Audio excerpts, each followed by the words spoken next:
YouTube, how's it going? The Goat House is back with my updated MVP and Rookie of the Year ladder. Also going over our Players of the Week from the previous week, Week 15, and we'll see who you guys voted for Player of the Week as well. Do this video every single week. We also got power rankings, recaps, score predictions, all on the channel. Plenty more to come, even in the offseason, free agency, NFL draft coverage. Extra content on our Patreon, patreon.com/thegoathouse, playoff predictions, score predictions, mock drafts, all one package deal, update every single week. Always adding more things to the Patreon. Link in the description. Go check it out. Help us reach that 40K subscriber goal by the end of this season. We'll really appreciate it. Click that like button. Check us out on Twitter at GoatHouseNFL. There's also a link in the description for that. Take a look at the Players of the Week. Myself and you guys, the community of the Goat House, voted for Drew Brees. So I thought it was a pretty obvious choice. Some of the other guys went outside the box a little bit. Maybe not Danny. Stephon Gilmore, 100% deserving, big-time game. That pick six jumped route perfectly, almost act like he was the receiver. And it wasn't the worst throw. You know, I could have been better, but it was just a really good play by Gilmore.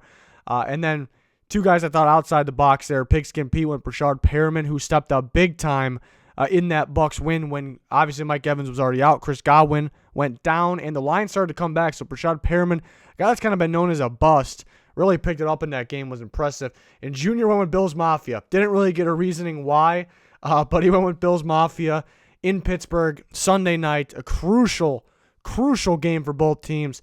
The Bills fans, the Mafia showed up and showed out, helped the Bills get that crucial victory. So that's really the only thing I can think of there. But Drew Brees, I thought was a pretty obvious choice there with a big-time game, not just because he's taking the lead for the record of touchdowns, but what he did in that game.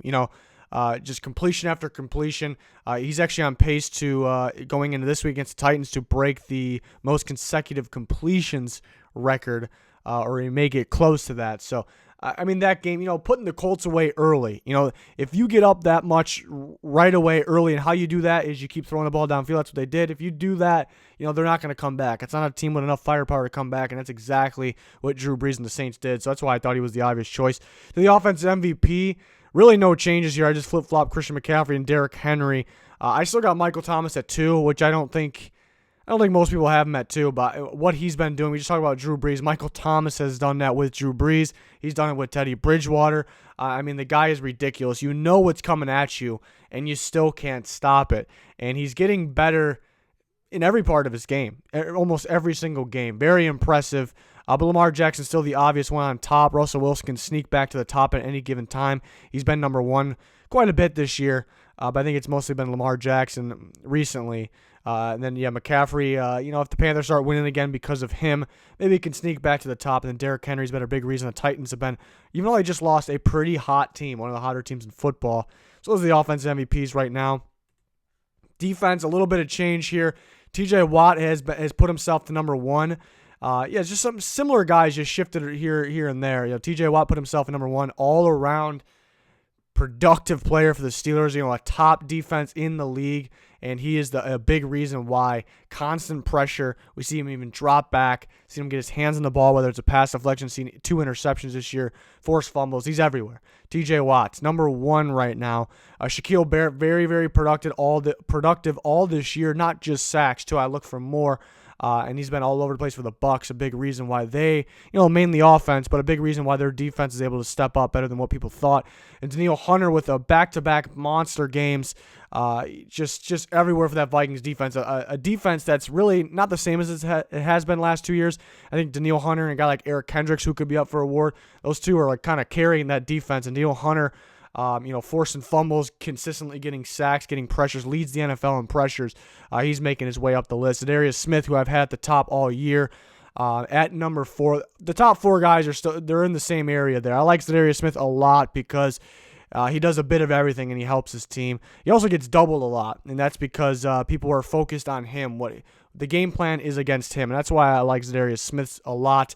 A week-to-week thing here, a little quiet in the Bears game, but it really wasn't up to him to control that Bears game. They played a lot of DBs to kind of cover the outside there against the Bears. It was very smart. So, but he's at number 4. And Stephon Gilmore, back in here. He's been in and out of here. You know, tough for a corner to win it, but he's definitely been the top corner, making plays. He's the best corner, pretty much every aspect of playing the position, which actually you could argue after quarterback is maybe the hardest position to play in football. I'd certainly be on board for that. So Stephon Gilmore, extremely impressive. I think, you know, there's other guys you can talk about too. I mean, you can talk about Cameron Jordan. You can talk about, we talked about Eric Kendricks. I mean, there's a long list of guys you can talk about here. I mean, even some more corners. You know, look at the Ravens duo. You know, guys like that, and Chandler Jones. You know, you can talk about a lot of guys here that are deserving. But I think I like this top 5 a lot. I think this is kind of the top 5 that I think are really in the running. You know, I think it's hard to see for some reason. If I had to, you know, this is my rankings that I change every week. But if I was a betting man here, and I had to put money on who's actually going to win the award, I'd say TJ Watt. I'd say TJ Watt, but I think they're going to strongly right now consider Danielle Hunter and Stephon Gilmore. For some reason, I don't see them giving it to Shaq Barrett, which is unfair, and same with ZA'DARIUS Smith, but they definitely have a shot. But you know, my money would be on TJ Watt right now, and I think they would vote Stephon Gilmore maybe second or Danielle Hunter second. So we'll see. These next 2 weeks left in the NFL season are big, and I love the defense MVP race. You know, I'm a big fan of defense, so that's why it's very interesting to me. Offensive Rookie of the Year, really no changes. I think we just we added Terry McLaurin back. He's starting to heat up now with Haskins, kind of what we thought he would be doing. He's at number 4. DK down to 5, but still in the running here. And the top 3 is still the same. The top 3 is your battle. That's your battle for Offensive Rookie of the Year. The top 3 here, and it's been Josh Jacobs pretty much all year, and it looked like he was going to guarantee get it at some point. Then he starts to, the Raiders offensive general starts to quiet down. He gets hurt, and this A.J. Brown, somehow a second-round pick, thought he was easily a first-round player, just starts going off of the Titans. He's clearly their best receiver, and he is sneaking up on Josh Jacobs. That is as tight as it can be up there, and you got to consider Kyler Murray too. He played about a couple games hurt recently, which were his worst games of the year. That kind of hurt him, but not a whole bunch, because I do think he was injured. That it came out. There was a story that came out that he was hurt and almost even missed some of those games. But yeah, the top 3 separate themselves. But right now, for the number 1 spot, for me, it is very tight for Josh Jacobs, A.J. Brown. A.J. Brown is sneaking up on Josh Jacobs right now, and Jacobs not supposed to play this week, and I'm assuming they're going to shut him down. So A.J. Brown has a real, and same with Kyler Murray, they have a real opportunity to win this Offensive Rookie of the Year award here. It's going to be very interesting. And then defense, pretty much the same, just swapped Max Crosby and Devin White. A week-by-week basis here. I'd make this video. Max Crosby played pretty darn well in that last game, so I bumped him up to 3. But the top 2. The top 2 is where it's at. One of those 2 will win it. Nick Bosa versus Josh Allen. My money is on Nick Bosa winning it, but that is tight.